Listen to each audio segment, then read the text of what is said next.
Alors après, effectivement, si on en vient aux stéréotypes de la société, puisque là on a parlé des représentations qu'ont les personnes concernées de l'autisme et la diversité de ces représentations, si on en vient maintenant aux stéréotypes de la société, comment est-ce qu'on se représente habituellement l'autisme quand on n'est pas concerné et quand on n'est pas spécialiste non plus?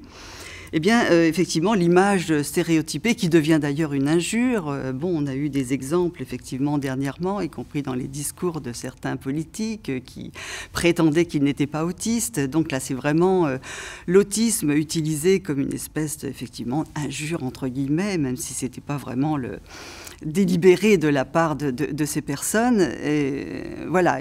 Alors cette représentation, elle correspond effectivement, c'est une représentation très commune, à l'image d'une personne qui est complètement enfermée dans sa bulle, et puis qui effectivement complètement étrangère aux autres, qui ne communique pas, voire qui ne parle pas, et donc du coup qui n'est pas capable de comprendre et d'entendre les autres. Alors c'est vrai que voilà, ça perturbe naturellement les personnes qui sont concernées, qui entendent, c'est pas seulement dans les derniers discours, mais c'est vrai que c'est très courant qu'on accuse telle ou telle personne d'être autiste si on voit qu'elle n'est pas capable d'être sensible aux autres, d'écouter les autres, de prendre en compte leur point de vue, etc. On va les traiter d'autistes comme à une autre époque, on cesse un petit peu de le faire, on traitait les autres de trisos, etc., ou de débiles. Voilà, ça devient effectivement une injure. Alors, bien sûr que ces représentations, elles sont gênantes. Alors, nous allons écouter Valentin, qui, effectivement, lui, rejette donc, enfin, il le dit à plusieurs reprises d'ailleurs, cette notion de trouble. Et pour lui, effectivement, c'est dire que l'autisme est un trouble, c'est quelque chose de beaucoup plus insupportable que d'utiliser cette notion d'autisme comme une injure dans la société sans trop savoir de quoi on parle. À titre personnel, les stéréotypes me font pas de mal. Voilà, mais comment dire, je ressens une certaine colère, mais je pense comme beaucoup de personnes autistes vis-à-vis des stéréotypes de manière générale. Donc tout ce qui est des clichés divulgués sur l'autisme, les assimilations à des insultes, etc. Oui, ce qui fait du mal, mais je pense que c'est le cas de beaucoup de personnes autistes, ce sont les clichés véhiculés de manière générale et toutes les images qu'on peut s'en faire, les images qui sont souvent particulièrement dégradantes. Comme je considère pas vraiment que je suis une personne avec autisme, parce que l'autisme c'est pas un bagage. Je suis pas une personne avec une valise, pas plus que je suis une personne avec autisme. Je suis une personne autiste parce que l'autisme fait partie de moi. Comme au fond, bon, la comparaison est un peu maladroite, mais la surdité fait partie des personnes sourdes, ne sont pas des personnes avec surdité. Voilà, pour moi, c'est pas un bagage, c'est vraiment quelque chose qui est intérieur. Donc j'ai tendance à dire personne autiste versus personne non autiste. Voilà, mais au fond, aucun des termes me dérange. Par contre, ce qui me dérange vraiment, c'est qu'on me dise que l'autisme est une maladie. Voilà, ou alors une déficience, bien qu'il y a la déficience mentale dans le bas du spectre de l'autisme, ça c'est pas le propos, mais en tout cas qu'on assimile souvent l'autisme à une maladie, c'est vraiment dommage. Et même pour parer, par exemple, quand on considère l'autisme comme une insulte, quand un politique encore récemment dit « je ne suis pas autiste » en tant qu'insulte, il y a beaucoup de personnes qui disent qui renvoient l'autisme à une maladie juste pour un peu parer l'insulte, alors qu'au fond c'est tout aussi insultant de définir l'autisme comme une maladie, donc c'est pas du tout une porte de sortie. En fait, le fait d'expliquer que l'autisme est une maladie, pour moi c'est plus grave que le fait de ne rien dire du tout.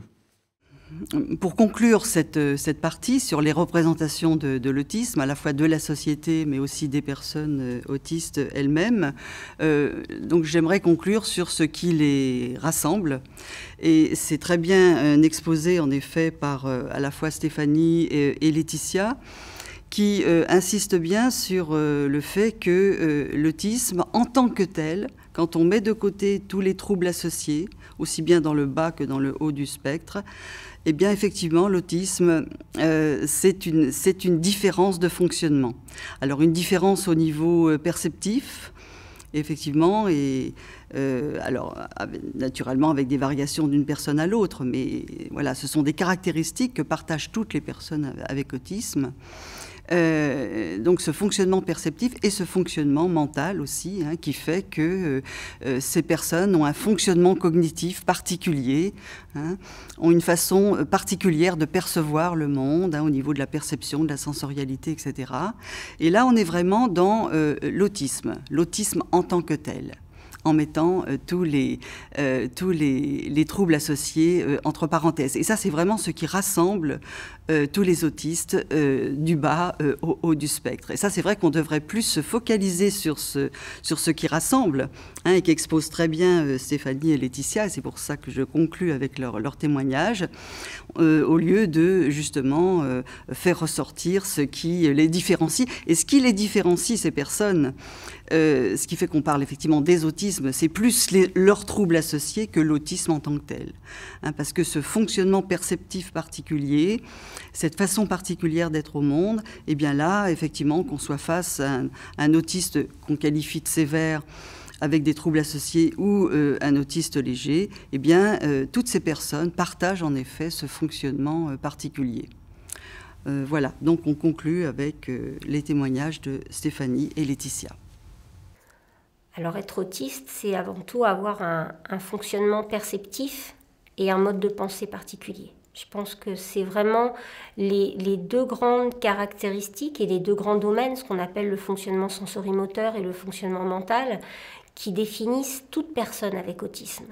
Et ça, c'est quand on parle du continuum et de ce qui finalement relie toutes les personnes avec autisme entre elles, au-delà après de l'expression du handicap, des éventuels troubles associés que l'on peut avoir à tout niveau d'ailleurs du spectre, on a tous cette approche perceptive de l'environnement et ce mode de pensée, notamment en détail, avec une résistance au changement, avec des difficultés de mentalisation qui sont très propres au spectre autistique et que l'on va retrouver dans l'ensemble de ce spectre, au-delà après du niveau éventuellement intellectuel et de la capacité d'adaptation.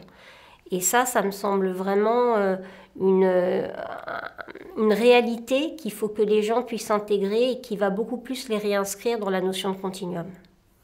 Après, concrètement, au niveau du vécu des personnes avec autisme, j'insisterai sur tout le paramètre sensoriel, toutes les caractéristiques sensorielles particulières des personnes avec autisme qui font que du coup la perception de l'environnement est différente et que du coup ce sont des personnes aussi qui vont avoir un fonctionnement cognitif différent. Donc avec un effet un petit peu de cause à effet, hein, un fonctionnement sensoriel et moteur différent qui entraîne un fonctionnement cognitif différent, qui entraîne une façon d'être au monde différente.